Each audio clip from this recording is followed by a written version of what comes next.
Hey guys, this second weekend of Super Rugby is going to be very interesting, and rather than do match for match previews, I'm going to have a look at some of the key games this weekend and just give my views on them.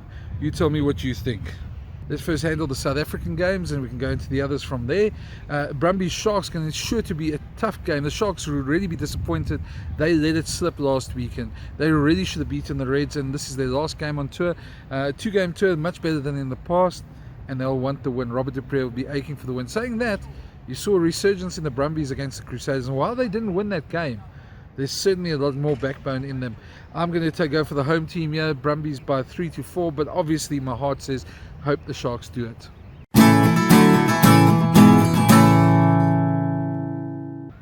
Second South African game, the Sunwolves Kings. Well, the Sunwolves took 80 in Japan, and there's been a lot said about the quality of the competition and then whether they should be in the team. Same with the Kings as well, who fought back and had some luck with some yellow cards there to bring them back into the game.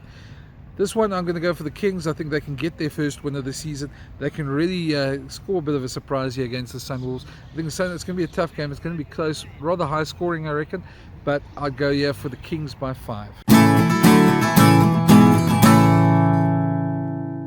Third South African game is the Lions against the Waratahs at Ellis Park, Emirates Airline Park.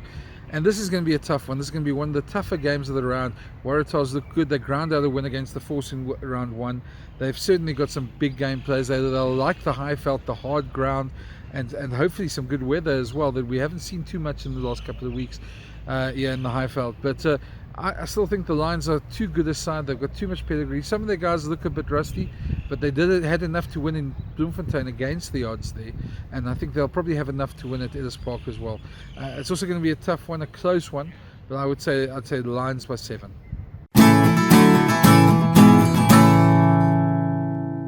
Game 4 on Saturday, South African games, is the Stormers Jaguars.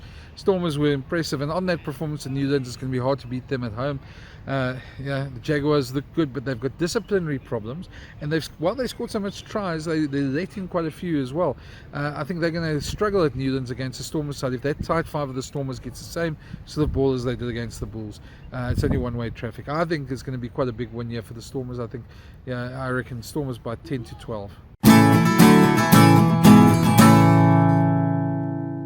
Final game of the round will be the Cheetahs against the Bulls.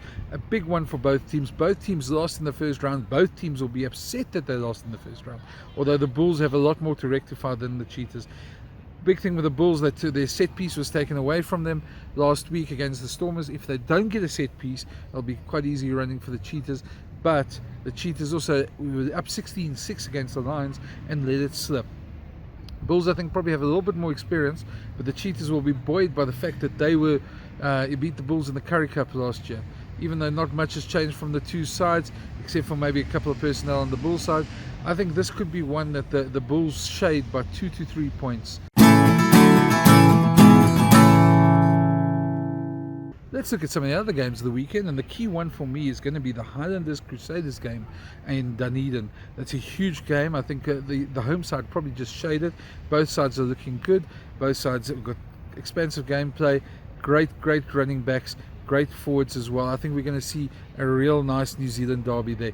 But I think on the face of it, seeing as it's early in the season, I'd shade it to the Highlanders side just for the pure fact that they're at home, and I'd give it to them by 5 points. The second New Zealand derby of the weekend, the Chiefs Blues, and we saw what the Blues did to the Rebels, and they're going to want to do the same to the Chiefs. That's going to also be a cracker.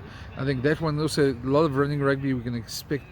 To me, that one, I think the Chiefs are probably a little bit more streetwise than the Blues, although the Blues are going to give them a good run for their money. High scoring game, lots of tries I reckon, but I would say the Chiefs by 3 or 4. The third New Zealand game is the defending champion Hurricanes against the Rebels. This is going to be one-way traffic, I reckon. The Hurricanes put 80 on the Sunwolves last week. I reckon by 15-20 to the Hurricanes, could be bigger. The only game we haven't spoken about is now the Australian derby. The one that starts the weekend off is the Force against the Reds. Now the Reds, won against the Sharks, but didn't look that impressive. While the Force looked like they improved.